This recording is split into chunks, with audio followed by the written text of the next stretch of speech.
Welcome to Electric Evolution Recharge, the podcast that electrifies your mind and sparks change. I'm your host, Liz Allan, and I'm thrilled to have you join us on this electrifying journey. In our Recharge episodes, we dive deeper than we've done before into the realms of innovation, sustainability, and the electrifying future that lies ahead. So join us as we embark on this electrifying adventure. Tune in to recharge your curiosity and let's ignite the electric evolution. So welcome to this Recharge episode. This is a bit different. It's the first time I've had so many people on an episode together. I have got with me, I've got Michelle Breffitt, who is, she's a big part of Women Drive Electric. She's co-founder, but she's also a marketing partner at Motor Clarity. We've got Clare, Nicol, who is head of marketing at Compleo. She's been there for years. She's just been telling us 10 years, bless you. We have got Linda Grave, who's the CEO at EV Driver, and we've got George Thurman, who is the founder of Women Drive Electric. So ladies, thank you very much to this. This is a very special episode because this is all about women in EV and kind of all the things around that. So thank you, ladies. I really, really appreciate you joining me. Good to be here. Happy to be here. Right, so I'm going to go around the table and I'm going to look in order on this screen that I'm looking at now. So, Michelle, give me a little bit of background. I want to do a little bit of background to everybody. So, Michelle, starting with you, tell everybody a little bit about yourself, working at Motor Clarity and Women Drive Electric, and sort of just fill us in. What's your life been? So my life has pretty much been all about automotive from the minute I left school, and I've done various roles from administration to reception to van sales, car sales, fleet sales, and also running central call centres and marketing departments and all sorts. So in a nutshell, always been in automotive. My husband's also got a car body shop, so automotive link there. And my son's called Jensen because we love F1. So excellent. Not getting away from automotive in any way, shape or form. And really glad to be here for the podcast today and representing Women Drive Electric. Fabulous. Clare, can you just tell us a little bit about your 10 years at Compleo then, and who are they? Yeah, so I've 10 years in the EV industry. Of course, yes. Okay. Half of that was spent working for Nissan in their sort of fledgling EV days, selling electric van, the Leaf and the EMV 200 to public sector fleets, really. And then the last 4.5 years working for Compleo, and we're a German manufacturer of charging points and the software that runs them, both brand agnostic. So we're a bit like Intel inside. We supply to businesses and fleets and commercial partners, and most of our chargers are branded with their branding, so you don't often know you're using a Compleo charger. But we do a lot. We've got over 1,000 chargers with car dealerships and about 600 across 6 or 7 sites with Network Rail. So you like me saying, if you're at Reading or Manchester Piccadilly or Edinburgh or Chippenham's just gone live, there will be a stack of chargers there. But like Michelle, I've always been in the car industry, straight from school, worked for marketing agencies in-house at the likes of Audi as well. So and then made the move to EV. But when I first started, I think I'd come back from maternity leave and didn't want to go back to the job I was doing. And I loved the sound of the Nissan job. But 10 years ago, nobody was interested in vehicles you could plug in. And I think even my mum told people that I hadn't got back to work after I'd had the baby, rather than tell people that I was selling electric cars. It was just less embarrassing. But that's sort of how much it sort of moved on that, everyone is now talking about it and doing it. So yeah, super excited to be here today as well. Thank you for that. And yeah, I think I've had various jobs where people haven't said what I did, but that's another story. And I will go to Reading. I'm going to definitely have a look at Reading Station now and have a look at all the charges in there. So Linda, we know you. You've been on here before, but please, for those who are new to listening or watching, just let everybody know who you are and what you do. Thanks, Liz. Yeah, OG here. OG. So many years ago, I can't go all the way back because I'm so old. So we'll just start at 2006, I incorporated a renewable energy company with a business partner. So I've always had quite a green tinge to me, and I was very excited about looking for solar thermal. So I was reviewing products and things, and this guy said, "Well, I've got some, but I don't have time to promote the business." Blah blah blah. So I went in. We carried on running our part-time businesses and started that. And within 2 years, we realised we had to give up our other part-time jobs to really focus on this renewable energy business, which I loved. And I got into the solar PV side of it. I much prefer electricity to water. I don't like things that leak, so I stayed away from all the the drippy side and stayed with the electric side. And then my customers started talking about electric cars, and I'm going, "What's an electric car?" So then I started looking into it a bit more and started looking at the EV charging side. Then I was one of the first people to put my name down on a list for the Tesla, the Model 3. So I put my grand down and waited patiently for 3 years. And during that 3 years, I got my first Nissan Leaf. So I got my 24 kilowatt Nissan Leaf, and realised that if I was to carry on going out to visit my customers, I'd better put some charge units in, because there weren't any in the east of England where I lived. So why not build a network? So that's what I started doing. And I built a public network of charge points. And so that's originally what EV Driver was, this public network in the east of England, as well as doing domestic installs and various other things. But the network was really where I cut my teeth on learning everything about the software, hardware integrations, SIM connectivity, various different things, all the different things that need to come together to build a network. And then in 2020, early 2020, just before the pandemic hit, I sold the network so that I could concentrate on consultancy. I'd already been doing quite a lot of it, but consultancy and helping other people build networks that are fit for purpose, and to really improve the charging infrastructure in the UK and beyond was what really ticked the box for me. So I'm super passionate about that. I brought roaming into the UK, 24/7 customer service from Spain over here, because there was nothing else at the time. So it's that kind of thing. I'm trying to make sure that we have a really robust, fit for purpose charging experience, which means that any one of us should be able to jump in a car and drive anywhere and charge. So yeah, that's kind of me and my passion. So go on, George, give us a bit of your background there. So my husband, it started through my husband. He's got his own EV body shops. So he concentrates on fixing electric vehicles in accident repair, which meant that I was forced into driving a lot of the courtesy cars that we offer, because we offer like for like, so that if you've made the move to an EV, you don't have to go back to an ICE car if yours is damaged.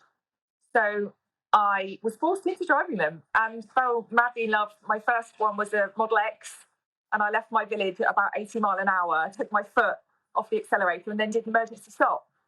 And that was my christening into EVs. And they really excited me. I loved them. My kids loved them. My boys are car mad. And I found that other people weren't as excited or delighted as I was. So Women Drive Electric was born as a Facebook group. And we've now got 1,200 women. And we talk about what charging, what car to buy, how to charge, public charging, salary sacrifice, things like that. And we all communicate and give help. We've got a lot of EV experts within the group as well. So it's women helping women. And Michelle has come along for the ride with me after we met at a journalism day. It's a really thriving Facebook group, isn't it? There's lots of people, like you said, women helping women. I dip in and out a bit, and I was looking yesterday and I was just thinking, there are so many conversations going on. There are conversations going on about new cars. There are conversations going on about charging.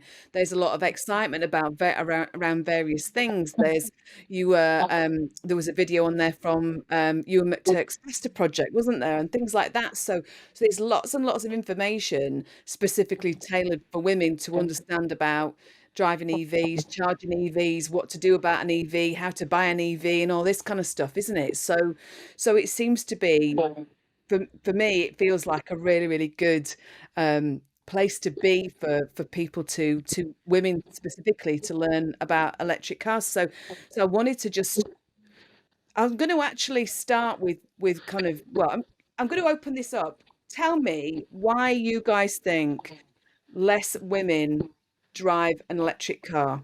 I can start if you like.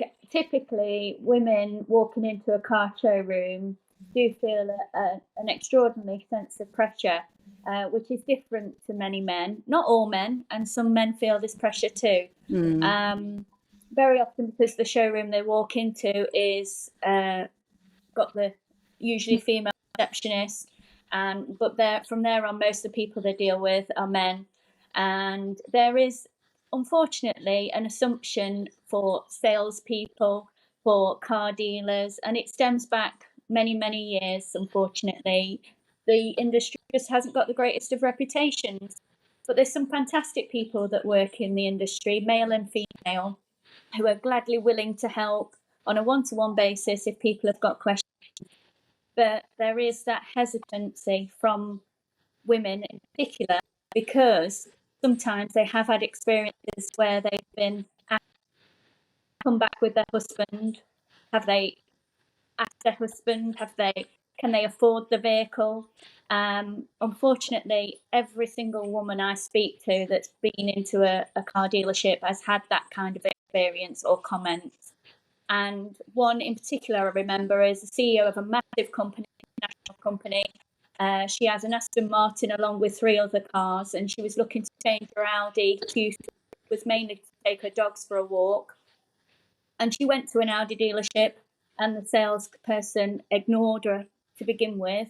Eventually, she asked for some help, and he said to her, "Well, I think it's better if you come back with your husband." And this was in the last 5 years.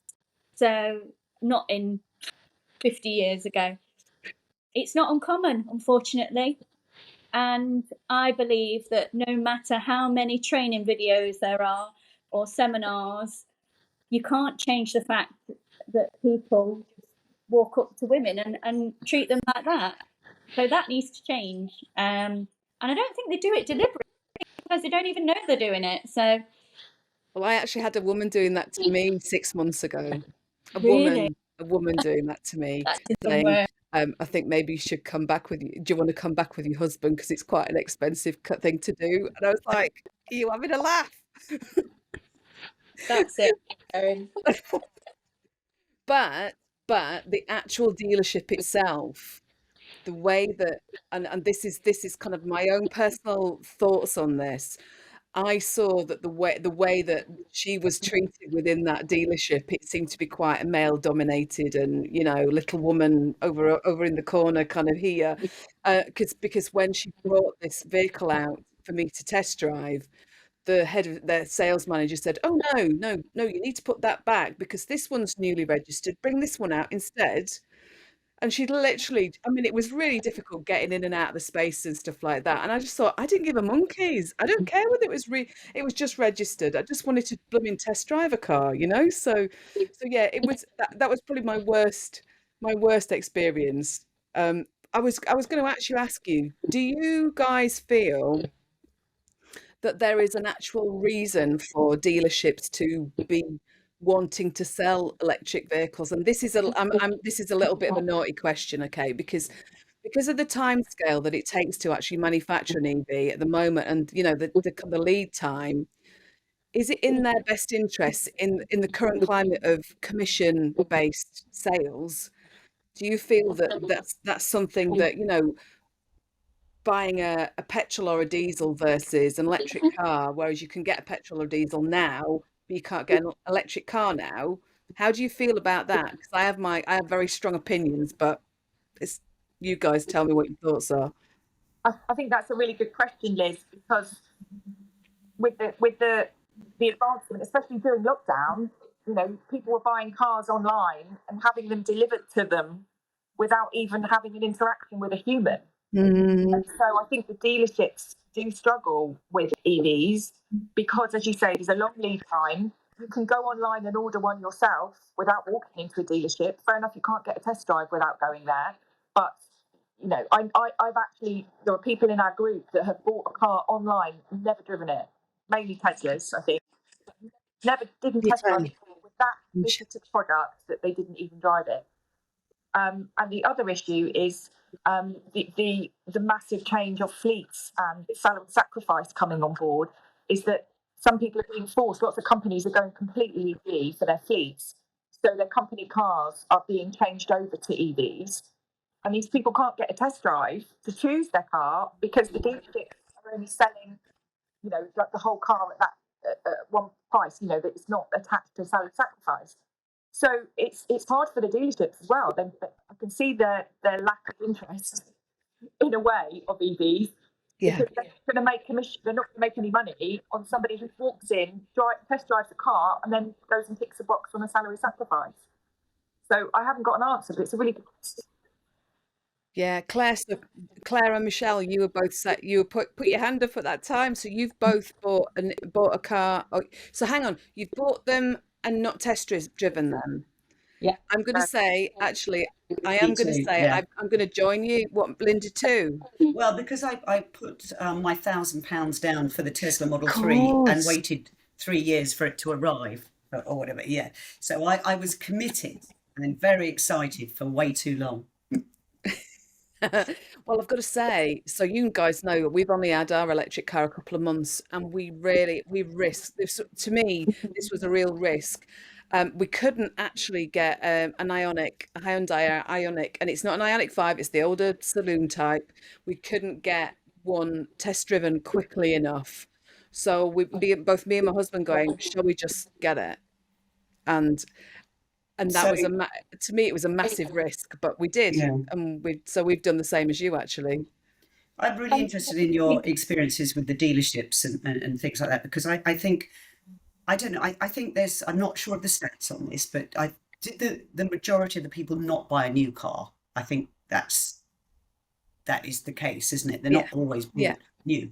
So used EVs had even more, you don't want to touch that with a barge pole, it's been used, how can it put that battery will be dead in a couple of weeks? So and of course the early days, as Claire can attest to, we had Nissan Leaf or Renault Zoe. I mean, that was your choice. And Renault Zoe was you rented the battery. So you didn't own the battery, you had this continuing payment going on. Right. So you needed to find a dealership that was really passionate about it. And luckily here in Suffolk, we had one with the Renault. We had Electric Pete, as we all knew him. He was totally into the cars, and I would send people there and say, if you want to talk about electric cars, go and see Electric Pete, because he was into all types of electric cars, but he really knew his stuff. And I'm sure, George, with your husband's business and everything, you either get people who really love them or they dislike them. A lot of it is because they're not getting the commission level that they should do and stuff like that. So people can buy them online and don't need to go to the dealership. But I think now as well, because they would only have a really small number of EVs, there weren't the number that you could test drive. One of the things that I did here in my region was create the EV Experience Day, which is, I have this day where people come along and they test drive the cars, and I got all the dealerships involved, the local dealerships, come along, bring your EVs to one central place, and we'll have a day where everyone can test drive around a private track. So we'll try and eliminate lots of insurance issues. And then we'll have talks and things about all the things you want to talk about that people have fears about.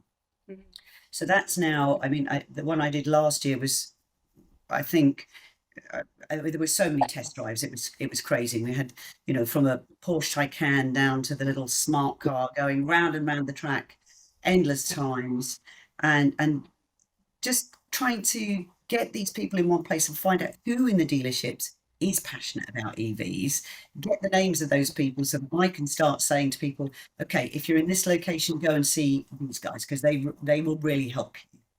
And Liz, you talked about that, the one woman in the dealership who's acting very male, because that's how she's been trained, isn't it? Exactly. By the rest exactly of the that. people, there is no different way of thinking. And actually sat you in the need to car. find those experts and point people towards them. Yeah, I was going to say, and actually sat in the car, she was talking about, I prefer to drive a petrol or a diesel car. And I was like, oh my God, you're really, really not selling it to me here, Yeah. love. You know, so suffice to say, we didn't go to them to get an EV. And actually, do you know what? We went to a specialist. So it was an EV specialist not far away from here. So I gave up with dealerships and just went to those because I just thought I want somebody who actually gives a monkeys. And he did, and he was brilliant. And I've passed him on to other people since. So same as you, Linda. And it's about how you convert dealerships to kind of be passionate. I think they're gonna have no choice getting nearer to 2030 unless something happens and the government decides to do something that we don't want. But you know, at some point there's going to have to be some kind of conversion in that way, isn't there? Absolutely. I think Liz, to sort of build on that, when you were saying that you bought a car and you hadn't driven it and you felt that was really, really risky, really risky. And I remember reading something about why women don't buy electric cars in the same way that men do. And one of the findings was that women are naturally more risk averse. In many ways we are. And I think when you look at like Linda being an OG, the first people that I would meet at charging points or would come up and talk to me when I did EV days with Nicol at workplaces, they were always men. Early adopters are quite often men. So the first people out there that were men, great. And theoretically, I had hoped, I thought that women would then follow in their masses. But I think then what's happened is the mainstream media has now gone quite anti-EV following the government announcement for 2030 that actually my friends, neighbours, mums on the side of the football pitch, people I might meet, in the pub or anything, tell them what I do, they will instantly have a reason why EV isn't for them. Yeah. And they've gone from, the early adopters have then spilled over into women being comfortable enough because that fear has got that group of us going, it's too risky still, which I think we would all share experiences all day saying it works absolutely fine, but I think the fear is keeping a lot of people, particularly women, from getting into EVs. With regards to kind of people's fears, for us, the fear was slightly different. It was more because we knew we wanted to go to electric. It was a lot of money to spend. And we were going to, we've been with VW for years, and actually I didn't really like any of the VW EVs. So changing to Hyundai, however you want to call it, actually that was a big move for us. But I mean, it was totally the right choice. As soon as we got it, I did cry when I waved our VW off, and it was ridiculous. I came in and there was tears rolling down my face. It was like saying goodbye to an old friend. But other than that, yeah, it was.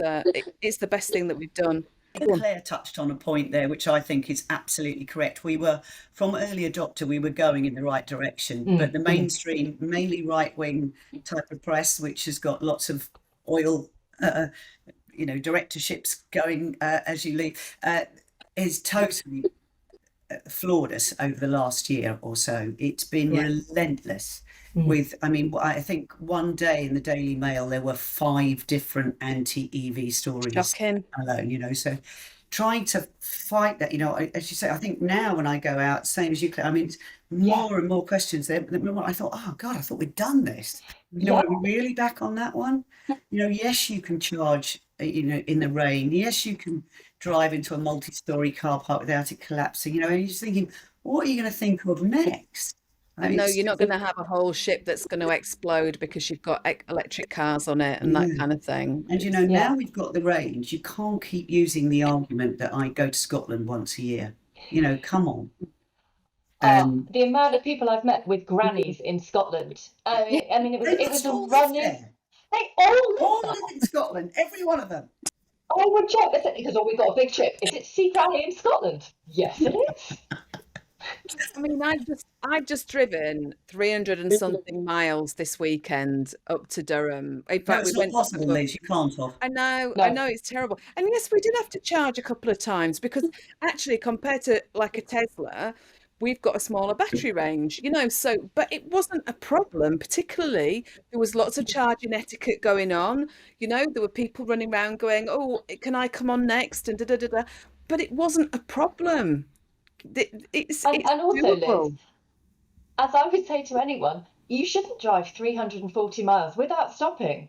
Yeah. You The know, only range you need is that of your bladder. So work Exactly. out what your bladder range is, and that's all you need. And also health, and Honestly. like Claire's saying, health and safety wise, why would anybody drive 300 miles without a stop?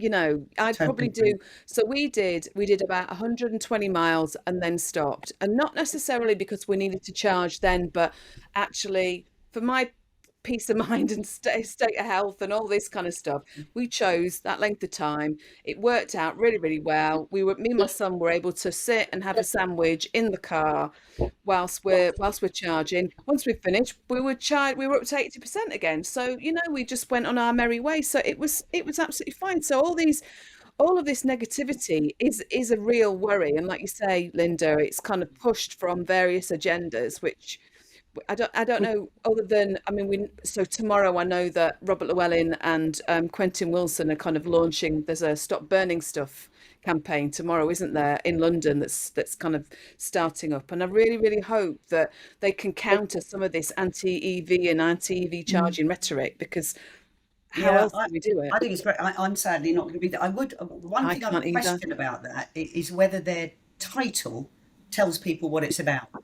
I don't know if anyone else feels the same, but I'm thinking we want to Yeah, make people understand the positive side of EVs. Does stop burning stuff? Is that the right? phrase. Yeah. Yeah. Yes, but I think I know what we know. We know that it was supposed to be Stop BS, but that wasn't burning stuff originally, was it? But even It, that it's wouldn't have actually yeah, said what it did on the tin, I suppose. But so you're right. You are right in that it's way. it's tricky, isn't it? Yeah. I heard somebody use an expression earlier today. It's the what was it? It's the same cheek. It's two different cheeks of the same arse. That's brilliant. brilliant. I love that. Happy to give that one to you. Oh, that is Gonna just, use that, definitely. I think that's fabulous, because Yeah, it is, isn't it? But I mean, yeah. you know, so how, other than a other than a campaign like that, how do we actually counter all these arguments? Because if you look at it, there's over 1 million people driving EVs anyway, aren't there? So how can 1 million people have made the wrong decision? People aren't stupid, you know? It's just, I think there's two different things in my mind there. There's one that we all need to be united, those of us that have the knowledge and the platforms, and George and Michelle with your platform, I think that's fantastic. You know, you're doing that already, which is brilliant. And then you've got, we've got to keep getting the message out. But for me, I'm not a social media expert, and I had no idea until recently, really, quite that if this, don't click on their story because you've just created so I think we all need a little bit of training on, don't do it this way, follow these steps. If you want to say, this is bullshit, then find a way of doing it without giving them the click clicks. Feed the credit. monster. Yeah. True, So don't isn't give it? them the click credit, but work out how you do it to say, look, we mustn't, this is not true. And this is the reason why, and maybe you should be looking at these sources for some correct information. So, we need to be pointing them towards Stop Burning Stuff and Women Drive Electric, and the other, the EV feed is another one, and all the Yeah. different places where they can get some honest information. And Liz, your own blogs and things have been brilliant for that.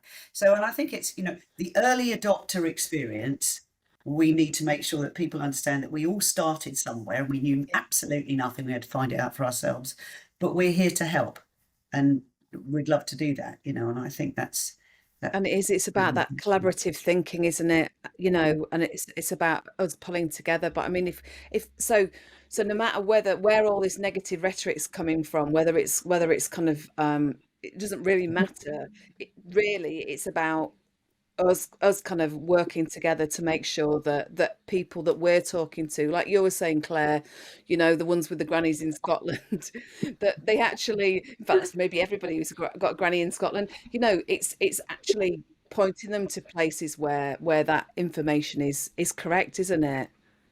It is, and in my experience, without doubt, the biggest change of mass adoption was the government announcement for 2030. Nothing changed hearts and minds and the acceptance of EV more than that. But as Linda and I've just said, we have gone backwards a bit, and it is, unfortunately, it's doing it one by one by one. It's, you know, it's getting bums on seats, it's talking to people, it's sharing those experiences, it's putting it on social media and things like that. Because I would have people come up to me and people will have a hurdle why they can't buy an EV, and it's granny lives in Scotland, or then it's we don't have charging at work. But you don't need charging at work because you don't do that much in one range. Oh, you know, and there are some hurdles that are hard to overcome. Like, without a doubt, if you don't have a driveway, that is quite difficult. But depending where you live, you can work around that. But you can work your way around it. And you know, I know with my job when I was at Nissan, I definitely sold Teslas as a result, because people you could go through all those hurdles and they go, yeah, actually, I get it. I don't want a Nissan. I fancy a Tesla. I'll buy a Model S.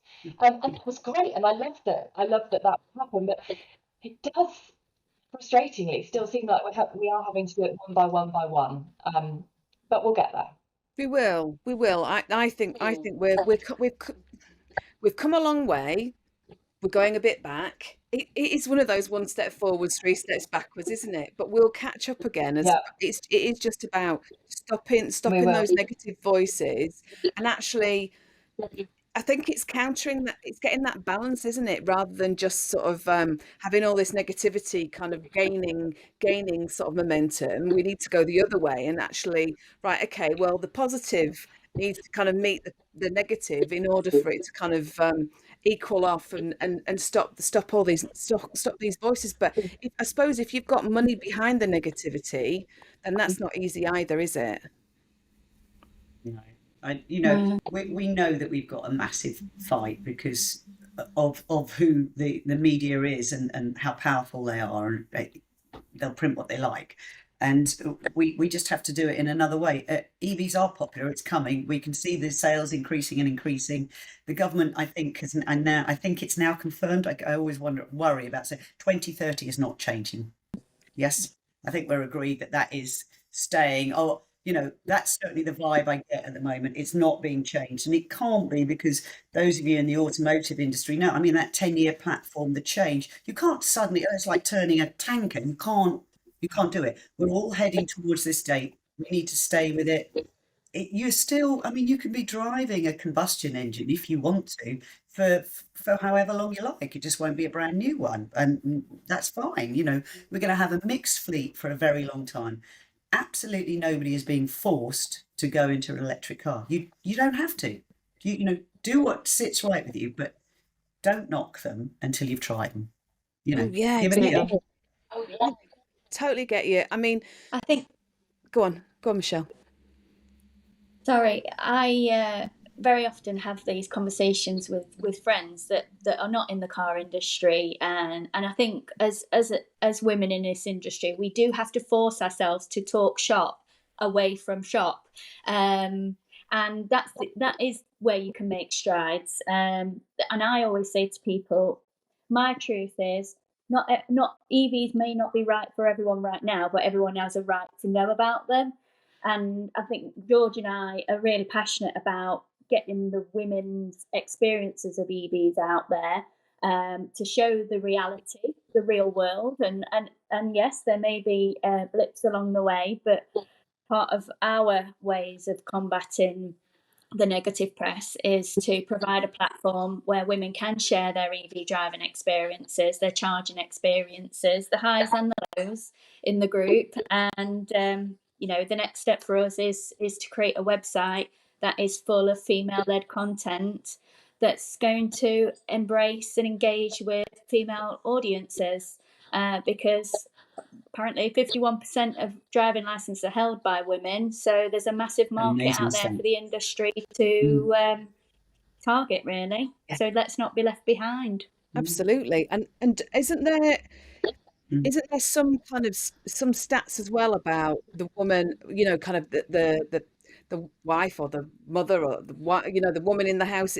will have more of a decision making roles, you know, especially because, so I mean, I know some houses, we're a one car house, you know, I'm the one who drives our car all the time. I'm the one who's out and about. My husband would rather get public transport, or he'd rather walk places. I know it's not the case with everybody, but you know, for me, it was important for us to get the right car for you know, for me to drive. I think there's some stats around that on choice of EVs choice of buying decisions. Influence. Yeah, the buying decisions from the On woman. On the first Auto Trader No Driver Left Behind report, they said that 85% of the final decision on a car was made by a woman. Right. Influenced, right. I think. Yeah. And so, you know, the men tend to, I've got a family that I used as an example, and he went and did all the research. He went and drove all the cars. He narrowed it down to 3, and then the wife went and then drove all 3 of them and decided on the final one, which was an Ioniq. And they absolutely love it. They live in the village, and she's in the group now and comments and, you know, says about she's got 3 kids and 2 dogs and whatever, and she can fit it all in the car. And getting, not only is the final decision or final influence can be from a woman, but getting a bum on a seat, exactly as Claire said, actually getting a woman to sit and drive the car changes your experience and your view of it, because they are fun to drive and they're so easy that the negativities turn into wanting the car. And then once you decide you want something, all of these negatives can fade away. Are surmountable that they would be if you didn't want the car and you didn't think you liked it. Driving them is the key point in just getting women to have a test drive, because they're brilliant, they're fun, they're easy, they're quiet, they're clean. You don't have to go to a petrol station anymore. There's so many good elements. It's good for our children. It's good for their future. There's just so many good points. It's just all these bad ones, as Linda said, in the media, that we need to counter. prove they're not true.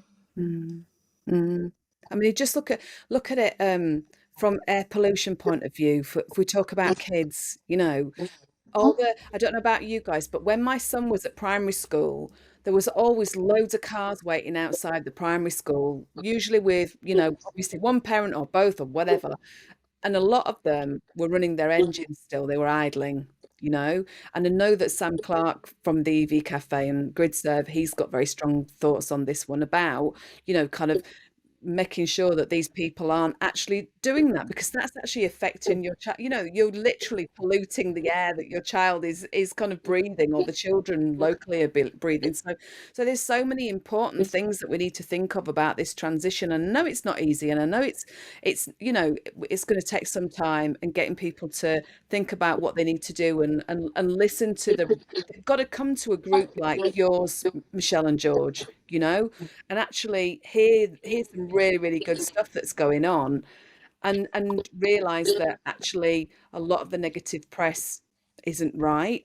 I mean, but thinking about that though, I still feel that there are still certain things that especially the charge point infrastructure itself needs to do to make changes. I just wanted to discuss what your thoughts were. Obviously, Linda, you've kind of put in a network previously anyway, haven't you? But what do you feel the charging infrastructure needs to do to make sure that everybody feels comfortable with, you know, kind of with charging en route? Yeah, well, there's new legislation that's about to be launched. We're yet to hear the actual date, which is going to force every charge point operator to have a 99% uptime. Yeah. We still need that to find a little bit more about what that is, because what does that mean? I think there's some slight anomalies where you might have charges that you can take offline and then they're not included in those stats. Well, that just seems ridiculous to me, but yeah. So we'll see how that works. But to be honest, when you look at the majority of charge point operators want and need to be successful, and to do that, they need to have a really reliable charge point operation. it's in their interest to make sure everything is working and working well. And there's some excellent ones out there that are really keen, and they've actually pledged to put in X number of charge units, and their pledges are widely known. And it's Charged UK is this group of rapid DC charging infrastructure operators that are being held up by various permissions and legislation in getting those charge points in the ground. So they're ready to go. They've got the money, they've got their hardware, software's up and running. They've in a lot of cases they've got the land, but there may be a wayleave, which is a permission to go across somebody else's land with the cable, and that can hold you up no end of time. So what the government needs to do is get behind where are the roadblocks here. No pun, but to getting across the road to get the power from, and you've got to get the grid connection, the power across, because these are hefty bits of kit. They need a lot of power. So we need those permissions and things speeded up. And one of the things that the National Grid is doing is to say, okay, in the past you've been able to apply for a megawatt grid connection, say at this site, and then you stay at the top of the list until you've got everything else in place. Now we're going to say, hold on a minute, you've applied, but you haven't got your planning, and you haven't got this, and you haven't got that. So you're going to move down the list because this charge point operator has got everything in place. So that sort of thing will speed up the process of getting the charge points in the ground and expanding some of the existing sites that were already there. So that's really good news, what's coming. There's also a lot of negative press about, we're just way behind. Well, compare us to the rest of Europe and then come back and have a look, because we're actually doing really well. Yeah. There's a lot. I'm not saying it's perfect. It's in no way perfect. And there's charge points that are in the ground at the moment which need to be removed. They're not in the right place. They're not functioning. So let's get rid of the stuff that doesn't work in a environmentally friendly way. Let's recycle and reuse, and let's get the right charging infrastructure in the right place. So this is about destination charging. We need our destination sites. We need our hotels, our workplaces, all those sites where we go and spend a longer period of time to have the right charging infrastructure. So I don't need to turn up at a Premier Inn overnight and have a rapid charge. I'd quite like a slow charge, Exactly. That's fine. And then other places where I spend 2 hours, I want an intermediate. And then on a motorway service station, I want a really fast charge. So right infrastructure in the right place, right regulation in place to make sure we have better charging infrastructure all round and the right experience. Yeah. So, Exactly. sorry, And I'll go on, off Michelle. on- Oh, you're on mute, Michelle. Sorry. In that scenario, because I saw online a gentleman had bought an EV, or had an EV through the salary sacrifice or through a lease scheme through work, assuming he could charge it at work because there was 3 chargers sat there, and apparently he can't use them now. He's got the car and he didn't get a charger at home because he thought he could do it at work, and now the chargers are not working, and work said that it's going to cost £20,000 to £30,000 to get them back up and running, apparently, and so they're not. It's help. not in the budget. So, crackers. So where do we go with that? So when we get that kind of comment, who needs to sort of take that on board and say, right, okay, this is the company we need to speak to, and why is it costing so much? Is that real? No. Yeah, well, working for a charge company, that seems very, very high for what I'm assuming are 7 kilowatt charges at an office. It's unlikely to be rapids at an office. It would be cheaper to rip that and replace. What you need, as we all know, we are these people a little bit an activist. You need somebody that really wants to make it happen and comes up at every blocker they have, finds a way around it. But that's hard work when you have a day job. But my first thing was to question that cost. That seems incredibly high. Yeah. But to your point, again, I meet lots of people who say, well, charging is a problem, public charging is a problem. And I'll say, but you're a manager of a hotel. You can be part of the solution. Yeah. it's not everyone else's problem, actually. If you work in an office, lobby your office manager to get charging in. Lobby your council to get some public charge points, or local swimming pool. Just if each of us did sort of one thing a day, one thing a month, and just helped, like Linda says, the destination charge and go in, it would be a massive part of the solution. I think the one bit of education piece that would really help is this, like you said, that 80% knowledge list. The amount of times I've been to a charger and somebody has been sat there at 97% at a rapid charger. I had that this weekend. Yeah. And actually, the next piece of education is you only need to get your charge to 80% because we can put 3 cars in that time. Actually, most of us, 80% is absolutely fine for our journey. It's that when I first started, we were told it's like analogy of trying to fill a bucket up with water. Has everyone heard this? So imagine you've got a fireman's hose. You can fill the first bit really fast with a fireman's hose, but you need to go down to your hose pump to actually get it full. And that's like a battery. So, let's make sure that people, Tesla do it very well. They have a fine if you exceed, for every minute you're sat there when your car is plugged in, and it costs you £1. People move their cars. Yeah. If we can have charge point operators fining people for overstaying, people won't do it more than once. And if, as EV drivers, everybody knows actually just get up to 80% and be on your way, then the network will move much quicker. It would really help as well. But Claire, does everybody know about that? Because if you think about it, I've seen quite a few people who've actually been sat at a charger. So even on the EV rally, when I was sat in Colin's car, Linda, and we went to a charger, and there was some people. I don't think they were going too far, but they were sat on a rapid until 100%. And obviously, you've got the charging curve, haven't you? But whether it feels to me like there's not enough knowledge about the kind of the 80%, and then people, because you can hear it on a charger, can't you? If you hear it on a rapid, it gets you up to 80 and it's gone, and then it stops, and then it's going to trickle charging the rest. I don't know whether that's common knowledge. No, and I also don't see why it should be common knowledge, if you know what I mean, because this is a new world. And it is really quite complicated for somebody who's got the scantest bit of information from the dealership, if any. Yes. And they certainly haven't touched on charging. If they've said anything about charging, they'll say, well, you don't need to because you just charge at home. So off you go. So very little information. Now, how we communicate that information at the charge point side, when there's so many, how are we doing that? So I'm quite keen on these. There's some new ideas coming and everything with display screens, and because I also want to know who are your roaming partners, which of my RFID cards can I use? Because personally, running a business, I don't want to use a contactless payment solution all the time. I'd quite like to run it through, or maybe I want to use my I can never say it, the Octopus one, Octoverse, or I don't know.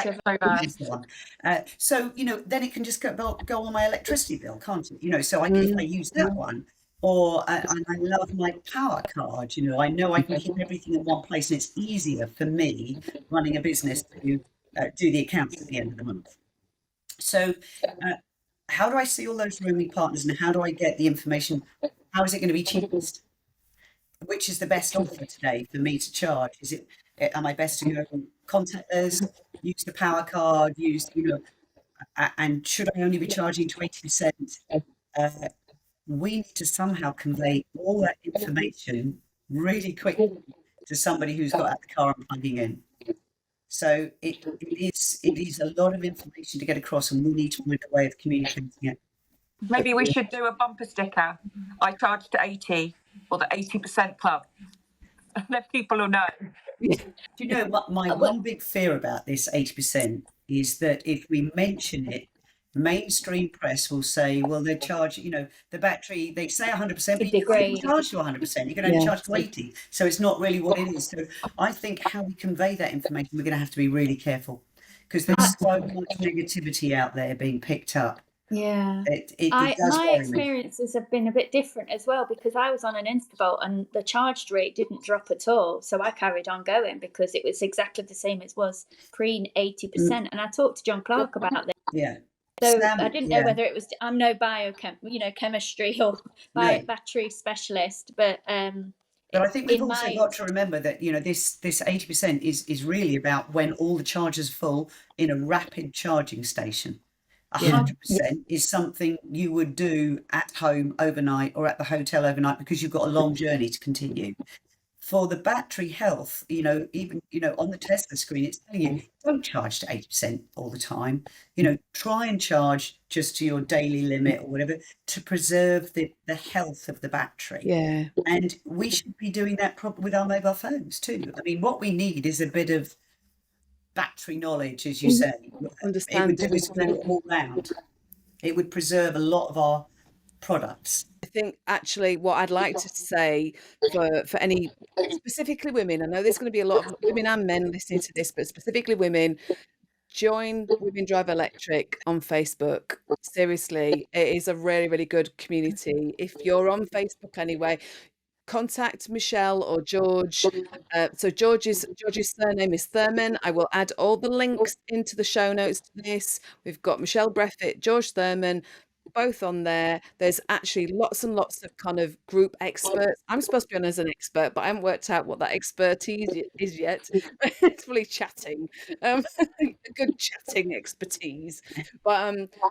But look, you know, I think it's a really, really good place for women to actually find lots of stuff out about EVs. So if there are people watching and listening to this who actually have got colleagues and friends and family who live in Scotland, who are in, you know, who actually think that electric cars aren't the way forward, put them in.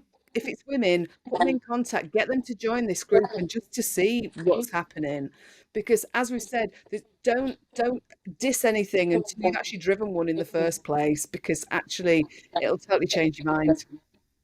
So on that note, I'm going to say thank you to my lovely ladies. I really, really appreciate you all being on here with Michelle, Linda, George, Claire. Thank you. And for everybody who's been listening and watching, I'm going to say see you all next time. Thank you, everyone. See you later. Thank you. Take care. Bye. Thank you for watching Electric Evolution Recharge. I hope we've sparked your curiosity and inspired you to make positive changes. I'm Allan, and I'm looking forward to sharing the journey with you. So until next time, bye.